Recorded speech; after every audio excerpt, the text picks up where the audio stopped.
1924లో ఈ true up ఛార్జీలు ఉన్నాయి. దాంట్లో బాగా 4,497 కోట్ల రూపాయలు ప్రభుత్వం భరించాలని చెప్పేసి కూడా నిర్ణయించడం నిజంగా చాలా మంచి పరిణామం. ఎందుకంటే పేదవాడికి ఎప్పుడు కూడా ఇబ్బంది పెట్టము, ఎట్టి పరిస్థితుల్లో కరెంట్ ఛార్జీలు పెంచమని చెప్పేసి ఆ రోజు చాలా గట్టిగా మేము చెప్పాం. ఈ రోజు అది నిరూపించుకుంటా ఉన్నాం. గతంలో కూడా మేము 1419లో కూడా ఒకసారి 2 సార్లు పెంచడం జరిగింది తప్ప ఇప్పుడు కూడా పెంచలేదు. కానీ 1924లో 12 సార్లు పెంచి కేవలం వాళ్ళ అనువాయులు బాగుపడే విధంగా రిఫార్మ్స్ తీసుకున్నటువంటి గత ప్రభుత్వాలు. ఇలా అద్భుతమైనటువంటి కార్యక్రమాలు చేసుకుంటూ ముందుకెళ్తా ఉన్నాం. తప్పకుండా ఎవరైతే ప్రజాహితం కోరుతారో వాళ్ళు ఈ రాష్ట్రంలో సుభిక్షంగా ఉండాలి. ఎవరైతే గతంలో తప్పులు చేశారో వాళ్ళు శిక్షింపబడాలి. ఎందుకంటే మేము ఎప్పుడు కూడా వెండిక్టివ్ గవర్నమెంట్ కాదు.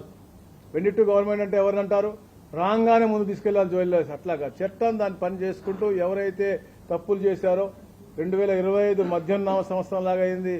ఈసారి నాకు అనిపిస్తా ఉంది 26 భూములు సంబంధించినటువంటి నామ సంవత్సరంగా అయ్యేటట్టుగా ఉంది. ఎందుకంటే గతంలో అన్ని భూ కబ్జాలు అన్ని చేశారు.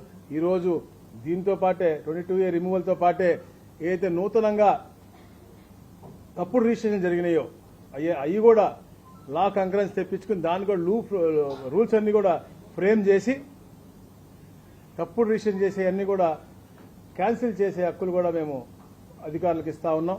ఇట్లా అంటే ఎన్నో రకాల రిఫార్మ్స్ తీసుకొచ్చి పేద ప్రజలకి, అలాగే భూములు ముఖ్యంగా, ఎందుకంటే ప్రతి ఒక్క మనిషికి కూడా భూమితో ఒక ఎమోషనల్ అటాచ్మెంట్ ఉంటుంది.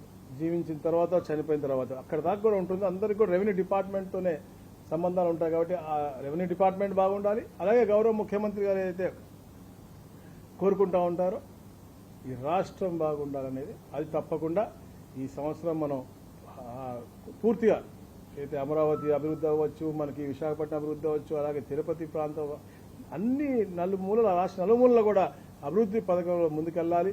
అందరూ బాగుండాలి, ఉపాధి బాగా కలగాలని చెప్పేసి కూడా మనస్ఫూర్తిగా నేను కోరుతా ఉన్నాను.